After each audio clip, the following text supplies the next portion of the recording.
a more complicated issue, but I think that certainly from a more traditional religious perspective, people have kind of gotten away from God the person. There's been a great shift from God up there or out there or in there, wherever, to the God within. And that's an improvement, but we don't want to get some idea that God can be within and still be separate, which is what most people think.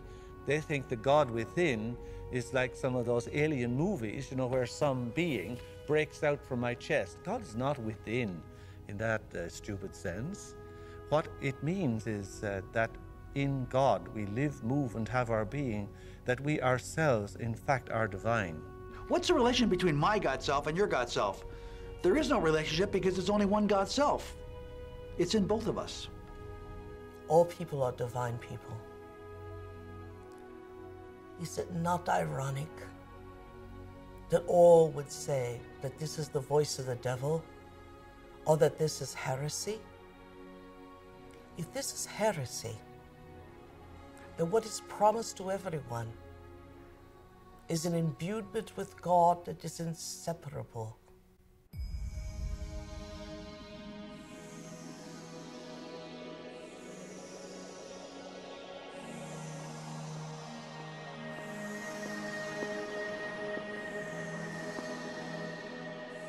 Knowledge allows the brain to begin to become wired, and we will begin to see what has always existed, but because we live in those routine automatic programs, we're unable to see because we're processing mind from the familiar.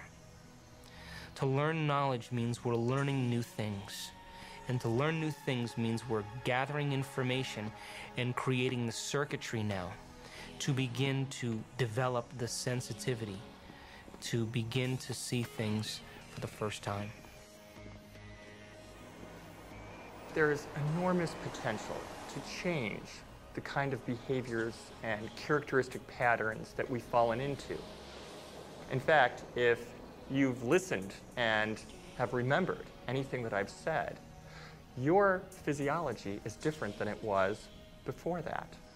That is something that Eric Kandel, the recent winner of the Nobel Prize in Medicine and Science, said very eloquently at a talk, that basically memory has been encoded, your genetic structure has changed, and while we previously would talk about the nervous system as this very rigid thing that didn't have much capacity for change, we now know that on many levels that isn't true. And actually there's a tremendous amount of plasticity, which basically means ability to change within the nervous system. And if you look at the structure of the human brain in detail, you see that it's specifically designed, it's carefully engineered to experience the unified field, to experience the unity of life. We're all connected. I mean, I think the most fundamental thing is we're all connected by an energy field. We swim in a sea of light, basically, which is the zero-point field. And I say, first of all, you get away from the whole idea of separateness, because separateness is the biggest problem of the world now. You take this notion of an entangled universe and you apply it to human experience, because human experience is part of the universe as well. And then you say, well, let's assume that experience is entangled, then how would it manifest? And we can start going through ways in which it could manifest. If there's a connection with another mind, we call it telepathy. If there's a connection to some other object somewhere else, we'd call it clairvoyance. If there's a connection that happens to transcend time, we'd call it precognition.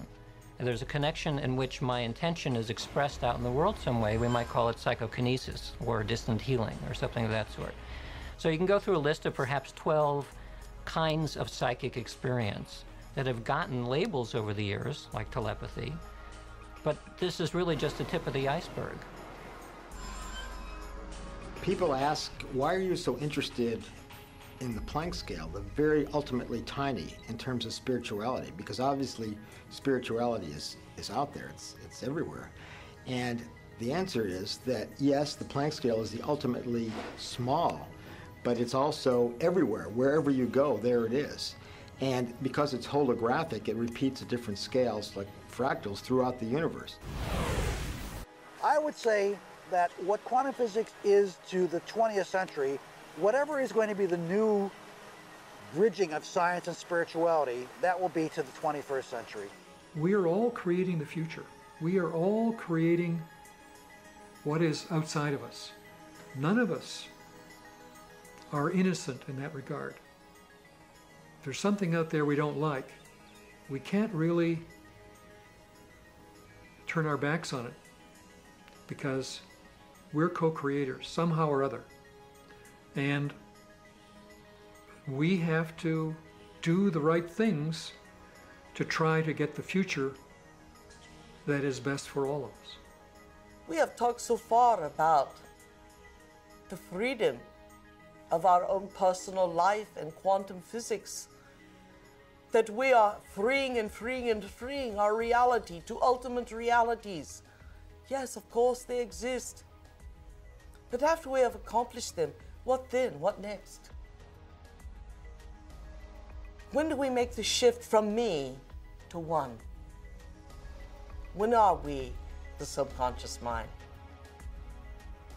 When are we the knowledge of the one transpersonal self?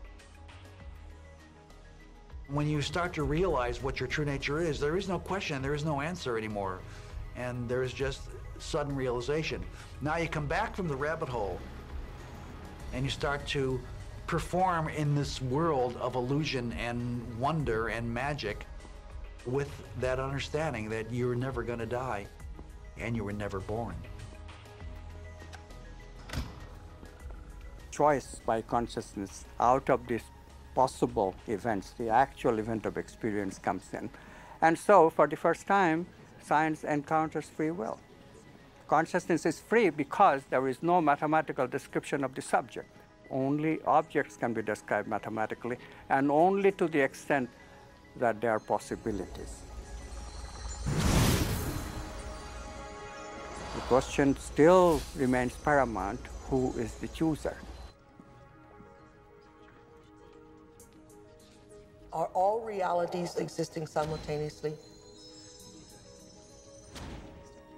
Is there a possibility that all potentials exist side by side?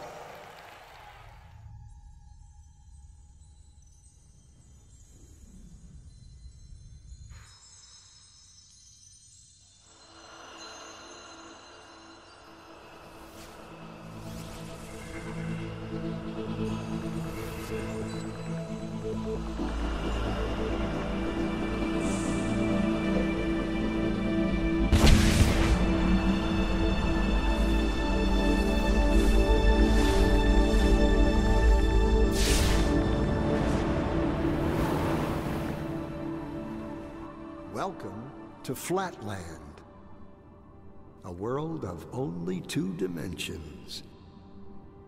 Only forwards and backwards, left and right. In this world, there is no up and no down.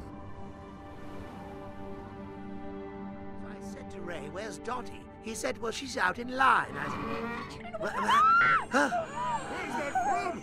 What the bleep is that thing? Huh? In this world, the two-dimensional beings that live here have no concept of three-dimensional objects.